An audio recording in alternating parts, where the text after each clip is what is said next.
श्री राम को गुरु करके स्तुति किया। जगत गुरु शाश्वतम तुरीय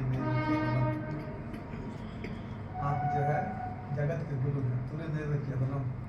और तुरीय अवस्था आते ही है। तुरीय अवस्था में जब योगी पहुंच जाता है तो वो परम गति प्राप्त हो जाता है, अंतिम श्रीमत प्राप्त कर लेता है। चार अवस्थाएं होती हैं श्री राम के नाम, जागृत, स्वप्न, सुषुप्ति और तुरीय। चार अवस्थाएं होती हैं। योगियों की अवस्था है और भक्तों की दिव्य अवस्था होती है।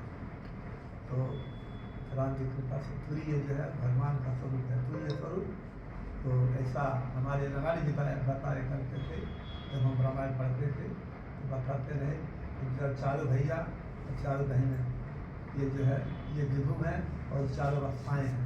चारों जो बहनें हैं माता सुभद्रा जी, पांडवी जी, तिरुवनाली जी, सरस्वती जी, उनका अलग अलग जो है उनका संबंध है। जागृत स्वरूप तो भगवान श्री राम ही है और सुसुप्ति रूप जो राम जी की कृपा से जो है आपको श्री राम जय राम जय जय राम श्री राम जय राम जय राम उर्मिला है। और जागृत स्वप्न सुसुप्ति, तो जागृत स्वप्न स्वरूप जो है माता मांडवी है और श्री राम स्वप्न सुस्वप्न जागृत स्वप्न सुसुप्ति, और सुसुप्ति में राम जी कृपा से सुकृति है और पूरी अवस्था माता से सीता जी। तो इस प्रकार से भाव व्यक्त किया गया है। तो राम जी कृपा से जो है जागृत अवस्था के जो माता रुद्रा जी है, क्योंकि हनुमान जी सदा जागृत में रहे, जागते रहे 14 वर्ष तक, जब तक भगवान का वनवास था तब कहा जाता है कि हम श्री लक्ष्मण राज जी ने भोजन भी नहीं किया और सोए भी नहीं राम की कृपा की है। क्योंकि दुहा है कि नींद नारी भोजन तजे और नींद नारी भोजन तजे ताकि हमारे मेघनाथ मरे, ऐसा दुहा है राम की कृपा से। मेघनाथ ने ऐसा वरदान मांग रखा था कि जो 14 वर्ष तक सोए न, भोजन न करे, स्त्री का संपर्क न करे, उसके मालूम और भी बहुत उसने वरदान मांग रखा था राम की कृपा से।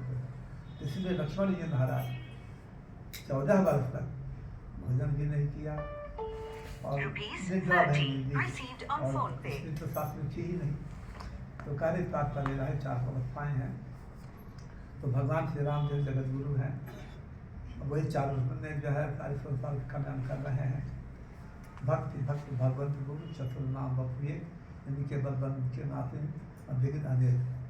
भक्ति भक्त भगवंत गुरु चतुर्नाम बपुए, ये सब भगवान के ही रूप है। भगवान ही 4 रूप में जो है विभाजित होकर के रूप धारण करके सारे संसार का कल्याण करते हैं, सबका मार्गदर्शन करते हैं और सबका जो मनुष्य जीवन धन्य बनाते हैं। तो श्री राम जय राम जय जय राम, हम सबको परमात्मा ने मनुष्य जीवन दिया है। कहा गया है कि हम अपने कर्मों से, अपने पुण्यों से मनुष्य शरीर नहीं पाया है, भगवान कृपा करते हैं तभी हमसे पुण्य होती है, धर्म कार्य होता है, जब तक होता है तो उपवास होता है, भगवत कृपा से होता है। और भगवान की कृपा समझनी चाहिए। हमारे पास जो कुछ भी है अच्छा, ऐश्वर्य वैभव मान प्रतिष्ठा सुख शांति जो कुछ भी है ये भगवान का दिया हुआ है, भगवान को उपकार मानना चाहिए। ऐसा गोस्वामी श्री तुलसीदास जी महाराज मेरे पत्रिका में भगवान से प्रार्थना करते हैं कि हरि तुम बहुत अनुग्रह की हो, हे हरि दुखानि पापन हरतुम हरति। भगवान हरि क्यों कहा जाता है कि जो पाप और पाप को दोनों से, दुखानि पापानि, दुख और पाप दोनों को हर दे, नष्ट कर दे, उसको हरि कहा जाता है। दुखानि पाप हरते हरि, हे हरि, हे मेरे प्रभु श्री राम, आपने बहुत बड़ा कार्य किया, हरि तुम बहुत अनुग्रह की हो, आपने बहुत अनुग्रह किया है, बहुत कृपा की है। क्यों कृपा किया है, कैसी कृपा की है कि साधन धाम विबुध दुर्लभतम मोहि कृपा कर दीजिए। साधन धाम विबुध दुर्लभतम, जो साधन का धाम है और दुर्लभ का साधन विबुध, देवताओं को दुर्लभ, जो देवताओं को शरीर नहीं मिलना चाहिए, ऐसा सुंदर और कर्म करने के लिए आपने मनुष्य दे दिया। तो साधन धाम विविध दुर्लभ वही कृपा कर देगा। जो साधन का घर है, देवताओं को दुर्लभ है, जो देवताओं को नहीं मिल सकता है, वैसा दुर्लभ सुंदर आपने हमको शरीर दिया है। आहा प्रभु आप कितने ज्ञान, कितने कृपालु हैं। आगे कहते हैं गोस्वामी जी कि कोटि मुख कहीं जात में प्रभु के एक एक एक उपकार कि प्रभु देखो मुख से आपके उपकार का वर्णन किया जाए, व्याख्या की जाए तो व्याख्या नहीं हो सकता है, ये वाणी का विषय नहीं है। भगवान तो सदा हमारे साथ उपकार करते ही रहते हैं, कृपा किए ही हुए हैं, सदा हमारे साथ ही रहते हैं, किंतु हम सब भगवान को नहीं समझते, हम भगवान की कृपा को नहीं समझते, भगवान के मार्ग पर नहीं समझते, भगवान को उपकार नहीं समझते हैं, इसलिए हम दुख सुख का अनुभव करते रहते हैं। जैसे पानी में कोई डूब रहा है, वो पड़ा है नीचे जा रहा है, आ रहा है जा रहा है, इसी प्रकार का हम सबका जीवन। अर्थात हमारी नाना प्रकार की मनोकामनाएं हैं, नाना प्रकार की इच्छाएं हैं, नाना प्रकार की इच्छाएं हैं, कामनाएं हैं, उन सब पूर्ति करते करते हमारा plan पूरा हो जाता है। हम भगवान को नहीं समझ पाते, हम भगवान की भक्ति नहीं कर पाते, भगवान की भक्ति नहीं सुन पाते, हम भगवान को दर्शन नहीं कर पाते, हम भगवान को पूजन नहीं कर पाते, और इस प्रकार से जो आपा तापी में हमारा जीवन व्यतीत हो जाता है। तो गोस्वामी कहते हैं कि कोटि मुख कही जाए प्रभु के एक उपकार, प्रभु आपने इतना उपकार किया है नहीं किया जाता है, फिर भी मैं और आपसे कुछ मांगता हूँ। इतना आपने उपकार किया है कि साधन का घर देवताओं को दुर्लभ, इतना दुर्लभ मनुष्य का दिया है, तो प्रभु आपने हमारे साथ बहुत उपकार किया है। इस कार्य बदल में हम आपसे क्या कहेंगे कि फिर भी और कुछ मांगते हैं आपसे, क्या मांगते हैं कि विषय दान मन नींद भिन्न नहीं हो बहु पग एक, ताते सहित विपक्षित दारुण जन्म जौन अनेक। प्रभु श्री राम जय राम जय जय राम, विषय दान मन नींद भिन्न नहीं हो बहु पग एक। प्रभु विश्वरूपी सागर में जन्म डूबा रहता है, नाना प्रकार के विषय, जो के साथ संपर्क करना यही विषय नहीं है, जो नाना प्रकार की हमारी कामनाएं हैं, नाना प्रकार की इच्छाएं हैं, ऐसी जो नाना प्रकार की इच्छाएं हैं, गृह कार्य नाना जंजाला तीर्थ दुर्गम शहर विशाला। गृह कार्य नाना प्रकार के जंजाल, नाना प्रकार के कार्य, नाना प्रकार झरने हैं, जो पहाड़ है, पर्वत है, जंगल है, उसके ऊपर चढ़ना, उससे विलग होना, पार जाना बड़ा कठिन है। ये तो जब भगवान की कृपा होती है तभी हम इस जंजाल से प्रपंच हो सकते हैं, अन्यथा हम नहीं हो सकते। इस प्रकार से नाना योनियों में हमारा जन्म होता है, कभी सुख है, कभी दुख है, कभी हानि है, कभी लाभ है, इस प्रकार से जो है हम डूबते उतराते रहते हैं जन्म में। तो विषय बाली लोग संत कहते हैं फिर भी प्रभु मैं आपसे कुछ मांगता हूँ, क्या मांग रहे हो? विषय बाली मन नींद भिन्न नहीं हो बहु पग एक। जैसे मछली कभी भी जल से अलग नहीं हो सकती, इसी प्रकार से मेरा मन जिससे वासना में फंसा हुआ है, तो जिससे वासना से एक सेकंड भी अलग नहीं होना चाहता है, तो प्रभु ताते सहित व्यक्ति दारुण, ताते सहित विपक्ष जन्म से जो विषय रूपी जल में नींद बना हुआ है, इसलिए कभी इसका उद्धार नहीं होता है, कभी अलग नहीं हो पाता है, अपना सुधार नहीं कर पाता है।